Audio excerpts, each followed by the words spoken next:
welcome to the Christmas Ornament Knit Along. I'm Jana, your host from Purl Together. So this month of November, we're going to knit Christmas ornaments. It's so cute. And you've seen the ones I posted before, the little sweater and the little sock, which is also very sweet. So I put a bunch of links down below. We're hosting this knit along over in the Purl Together Ravelry group. So pop over there for all the nitty gritty. I'm going to be having some weekly finished object thread prizes, just little giveaway little things, nothing huge, but little things. It's just fun to have little prizes. Each week we'll do a random drawing of the people that post pictures of their ornaments, including all the details. You guys know I'm a stickler for the details. So I need the photo, the yarn you used, or at least attempt to tell me, are they sock yarn scraps? And if so, if you can track down what it was, it's appreciated. We're knitters, we like details. So post the details, links to your Ravelry project page, and a photo to be eligible to win the little things that I'll be mailing out. Fun! So today's tutorial is going to be about the Bousta Bauble. This is from Merrily Designs. It's super cute. It's based on the Bousta beanie, which was a Shetland Wool Week beanie. And so this tutorial is going to be about this one. Isn't it darling?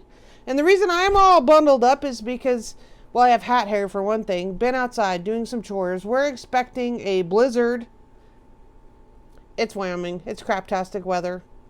That's all right. So we're going to do this one this week.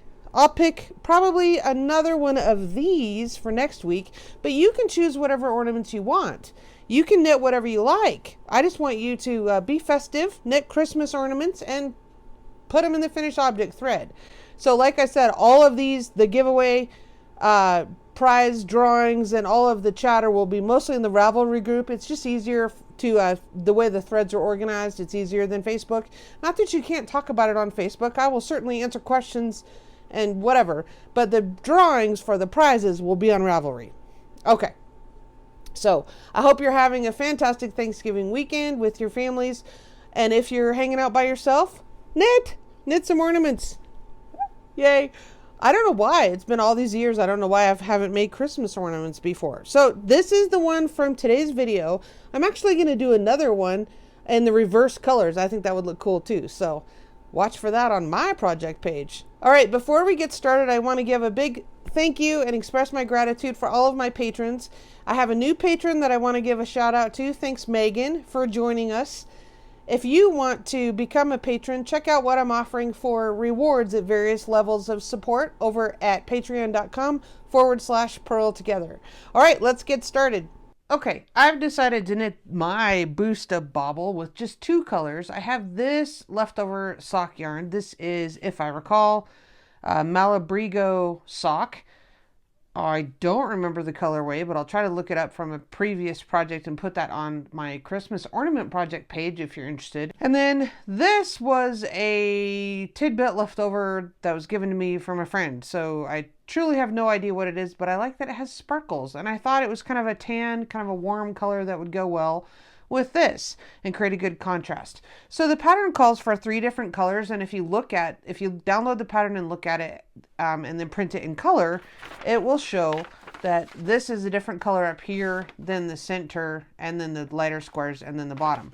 So you have colors A, B, and C, or 1, 2, 3, whatever, and you can put your names here on this little worksheet area. I chose to print mine in black and white because I'm only going to use 2 colors. So that's a good trick. If you have a pattern that you want to adapt to just 2 different colors, print it in black and white, and that will make things pretty clear for you. So she's got the chart for us going on here from 1 through 40 rows. And keep in mind that when we're working in the round, we're just going to go read the chart from right to left and keep going. So look through here. This little plus symbol means you're going to increase 1 stitch in whatever your preferred method is. I'll show you how I'm going to choose to do that. And you're the boss. You do what you like. Okay, so we're going to begin by casting on 12 stitches. I prefer to use magic loop and the long tail cast on.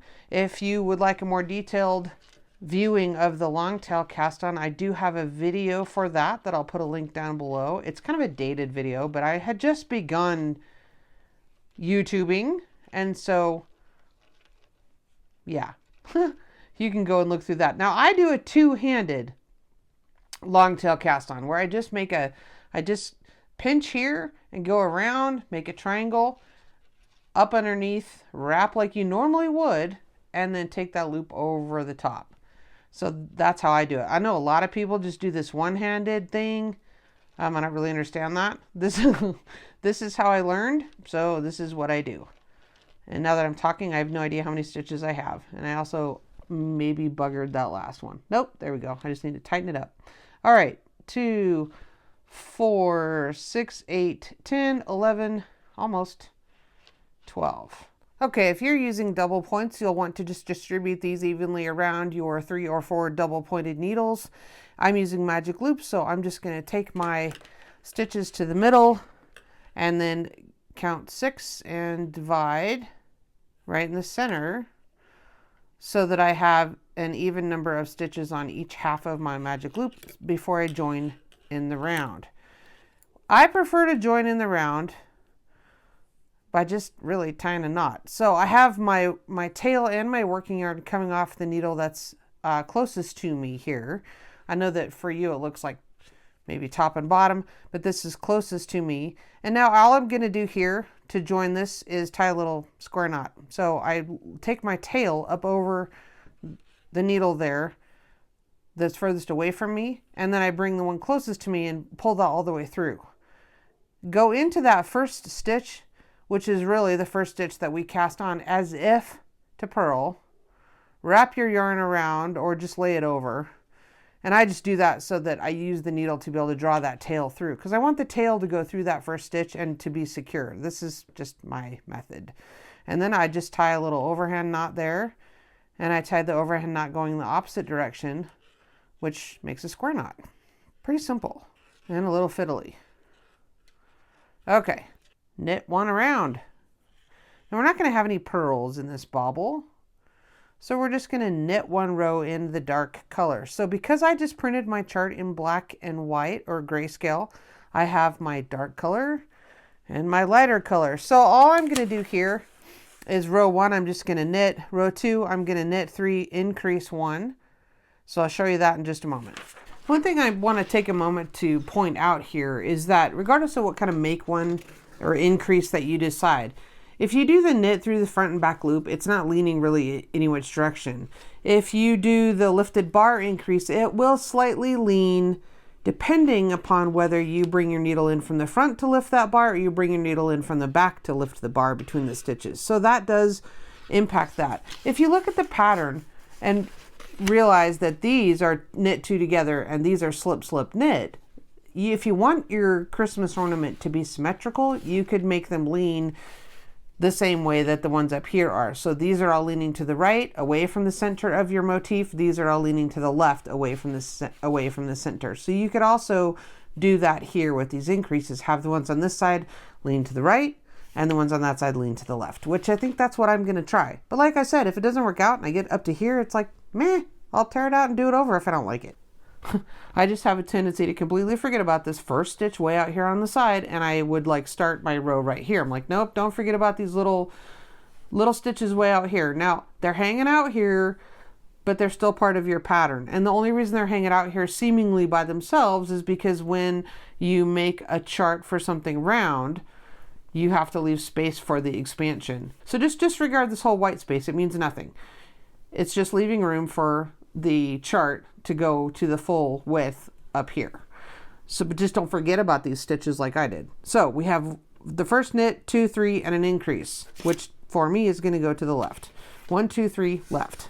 Okay. Okay, when we do the lifted left leaning increase, you want to go down into the stitch below the row below. So if the stitch that's on your needle is the one you just made, that's the brand new baby. The row below is the mother. The row below that is the grandmother. Now, so we have the stitch that's on the needle. The row below that is here. and the row below that is actually our cast on. So we're just going to put that up on the left needle and knit right into it.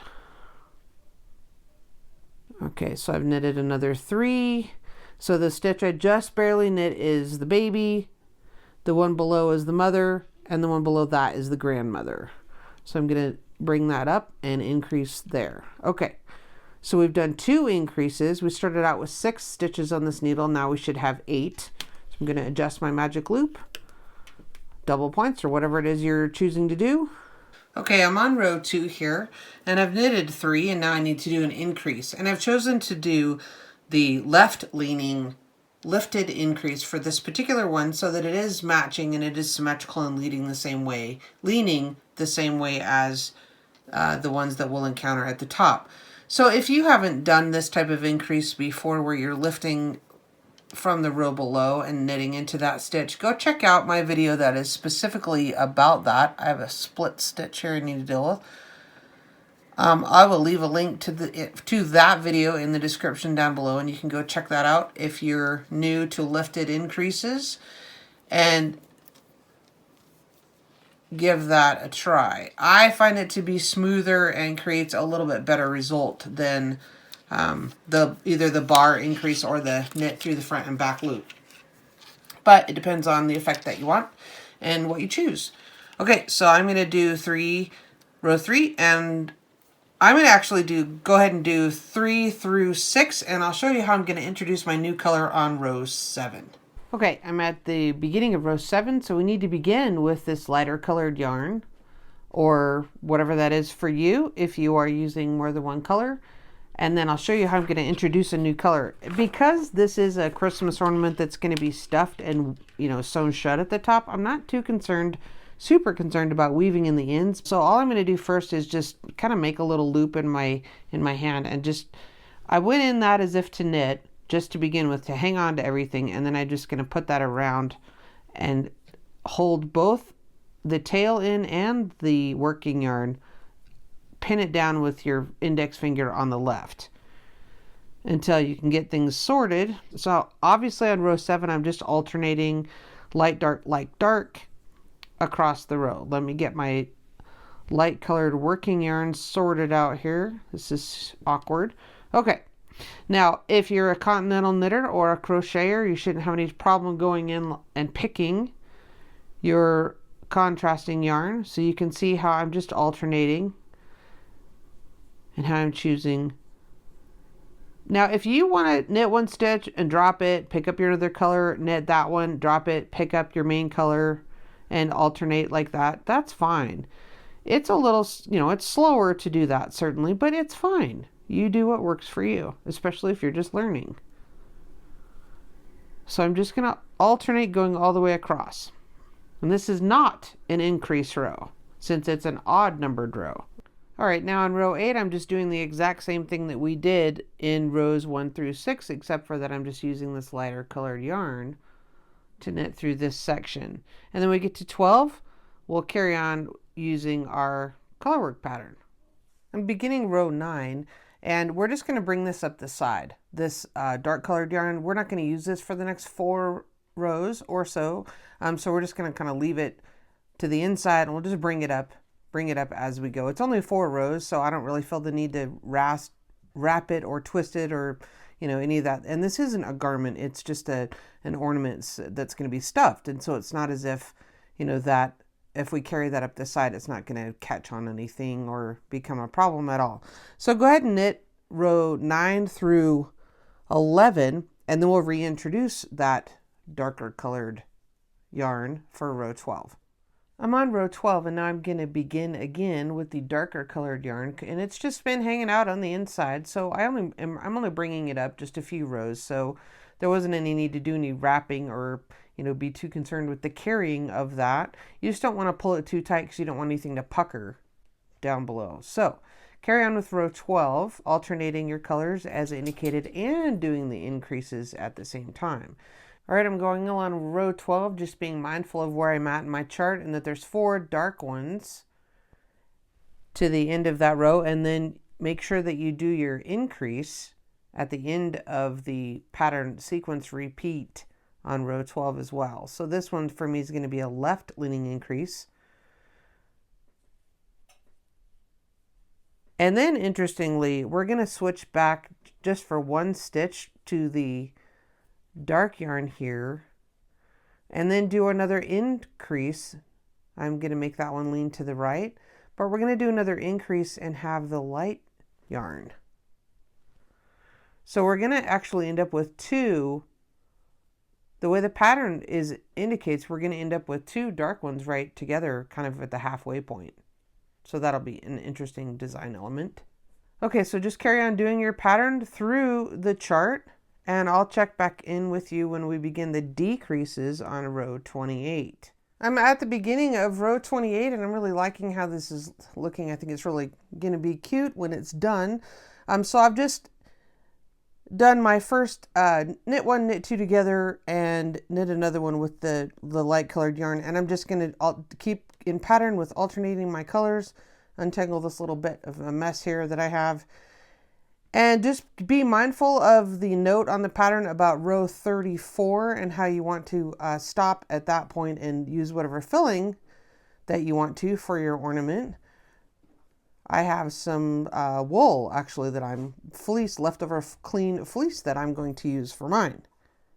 Okay, I'm about to begin row 34 and I've added a little stuffing, not too much. I don't want to overstuff it, and I'm fine if it's a little bit, less firm. I just want it to keep its shape. But I don't, you don't want to jam so much stuffing in there that it starts to stretch your stitches. So I'm really liking how this looks. I really like the little sparklies involved. Okay, so I'm going to carry on and I'm going to go ahead and knit a couple rounds, and I'm going to put a little more stuffing in, knit a couple rounds, put a little more stuffing in, and then I'll show you what it looks like when I'm done.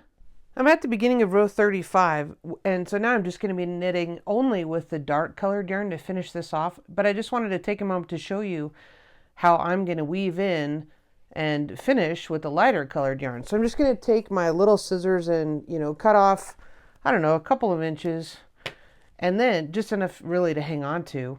This is maybe not the official Fair Isle way to go about this, so feel free to drop me a comment if you know of a different or better way to do this. But all I'm going to do here is make sure that my lighter colored yarn is over the top of this right hand needle, so that when I wrap the dark colored yarn around, it'll kind of catch it. But I don't want to pull this through because it's not part of the stitch. So by just laying it over the top, see how it just catches it, and then when I go to the next stitch, it'll trap it down. Okay, so I'm just going to do that a couple times. Again, you just go in, bring that yarn that you want to weave in or catch over the top of your right hand needle, wrap your working yarn, and then take it back over. So that causes it to lay over the top. See there? Bring your regular knit stitch through, and then the next knit stitch I do when I wrap this working yarn, that's going to tuck that and pin it down. See, when I go like this now, it's going to pin that lighter colored yarn down behind. So I'm just going to do that. Whoops. I actually split that. So let me do that again more carefully. I'm going to go ahead and finish out this row. I'm just going to do that a couple more times. It's getting harder to hang on to it in that way. But again, you just go in, drape that over, wrap your yarn, put it back down, and then knit like normal. And then the next knit stitch that you do, you can see that it's going to be trapped or caught with that next wrap. So I just did that, half a dozen times. And then I'll just tuck the tail in with the rest of the stuffing and carry on. Okay, it's super cute. I'm really pleased about how this turned out. I did decrease down a little bit more than the pattern called for. I just wanted to close it up a little better. But now, as indicated in the pattern, I'm just going to, wind off, I don't know, maybe a couple feet of this and go ahead and cut it there, put it on your darning needle, and weave that tail in back through the last remaining stitches that you have. Then you can just make a loop to be an ornament hanger and secure that. I'm just kind of winging it here, and I'm sure you can too. So I'm just going to weave this in and draw it up tight like a purse string. And I got the stitches on my darning needle here, and I went round and round and drew this up tight. I actually go around a couple of times, and just to make sure that everything's secure. And then I'm just going to measure off, I don't know, how much of a loop I think would go over my Christmas tree. And then I'm just going to pick a spot to go in there, keeping my length of loop that I want to have. And then I'm going to just go back in under at some point.